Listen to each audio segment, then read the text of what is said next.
বর্তমানে তো আসলে নারীরা অনেক দিক দিয়ে এগিয়ে, তারা একইভাবে আসলে যেভাবে ঘর সামলাচ্ছে তারা একইভাবে ঘরের বাইরেটাও সামলাচ্ছে। সেক্ষেত্রে একজন নারীর আসলে খাদ্যাভ্যাসটা কেমন হওয়া উচিত বা তার পুষ্টি তালিকায় আসলে কোন কোন খাবারগুলো থাকা উচিত? ধন্যবাদ আপু।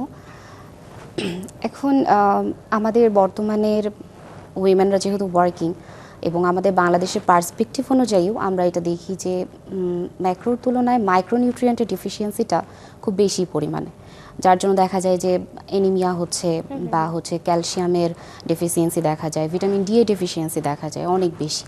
এছাড়া আরেকটা বিষয় সেটা হচ্ছে যে খুব বেশি স্ট্রেস থাকার কারণে আমাদের শরীরে ঘুম খুব কমে গেছে। হ্যাঁ, ঘুম কমার কারণে অনেক সময় দেখা যায় যে ওজন খুব বেশি তাড়াতাড়ি বেড়ে যাওয়া, খুব অল্প সময়ের মধ্যেই খুব বেশি ওজন বেড়ে যাওয়া কিংবা ওজন কমে যাওয়া, এই বিষয়গুলোও দেখা যাচ্ছে। সেক্ষেত্রে আসলে একজন নারীর খাদ্য তালিকায় আসলে কি ধরনের খাবারগুলো রাখা উচিত? হ্যাঁ, আমাদের খাদ্য তালিকা যদি আমরা বলি তাহলে তো ব্যালেন্স ডায়েটই হতে হবে।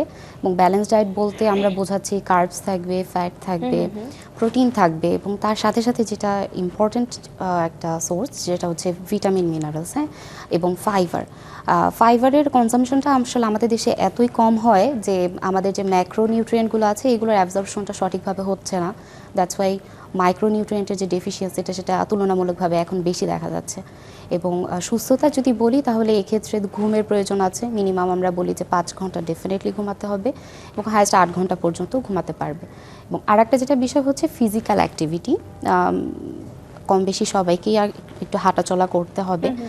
যারা ওয়েট ম্যানেজমেন্ট করতে চায় তাদের ক্ষেত্রে যেরকম দরকার সেরকম স্ট্রেস যদি আমি দূর করতে চাই সেক্ষেত্রে কিন্তু হাঁটাটা আসলে অনেক বেশি ইম্পর্ট্যান্ট। অ্যাটলিস্ট 30 মিনিট তো হাঁটতে হবেই।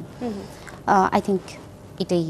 আপনার কাছে জানতে চাই যে একজন কিশোরী তার আসলে খাদ্য তালিকায় কি ধরনের খাবার থাকা উচিত? কিশোরীদের পুষ্টির কথা যদি বলি তাহলে এখানে তাদের মাইক্রোনিউট্রিয়েন্টটাকে আমরা বেশি প্রায়োরিটি দিই, কারণ যেহেতু 9 বছর থেকে একটা মিনিস্ট্রাল সাইকেলের মধ্য দিয়ে যায়, তো তখন আসলে দেখা যায় যে অনেক নিউট্রিয়েন্টগুলো লস হচ্ছে এবং সেগুলোকে অবশ্যই অভাবগুলো পূরণ করতে হবে। পাশাপাশি ম্যাক্রোনিউট্রিয়েন্টও কোনো মানে কম করার কোনো অপশনই নাই। এখানে আপনার কার্বস থাকবে তার শক্তির জন্য, এখানে প্রোটিন থাকবে, হাই প্রোটিন দেওয়া যেতে পারে, ফ্যাট থাকবে, হ্যাঁ, এবং যে কথা বললাম যে প্রতিদিন অ্যাটলিস্ট 25 থেকে 30 গ্রাম করে তার ফাইবারের ইনটেকটা অবশ্যই ইনশিওর করতে হবে। ওভারঅল এগুলো করলেই আসলে দেখা যায় যে আমাদের ম্যাক্রোনিউট্রিয়েন্টের অ্যাবজর্পশন যেরকম ভালোভাবে হচ্ছে, যেহেতু মাইক্রোনিউট্রিয়েন্ট এখানে আছে, ফাইবার আছে এবং পানির যে কনজাম্পশনটা এটাও একটা ইম্পর্ট্যান্ট বিষয়। পানিটাও তাকে হচ্ছে আইবিডব্লিউ অর্থাৎ আইডিয়াল বডি ওয়েট মেনটেন করে তার কনজাম্পশনটা ঠিক করতে হবে।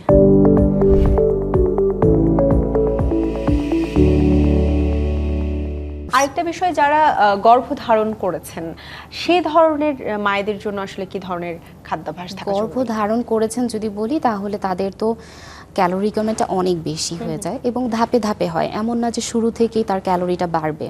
ফিটাস যত বড় হবে, বাচ্চা যত বড় হবে, তার ক্যালোরি রিকোয়ারমেন্টটা তত বাড়বে এবং প্রোটিন রিকোয়ারমেন্টটাও তত বাড়ে।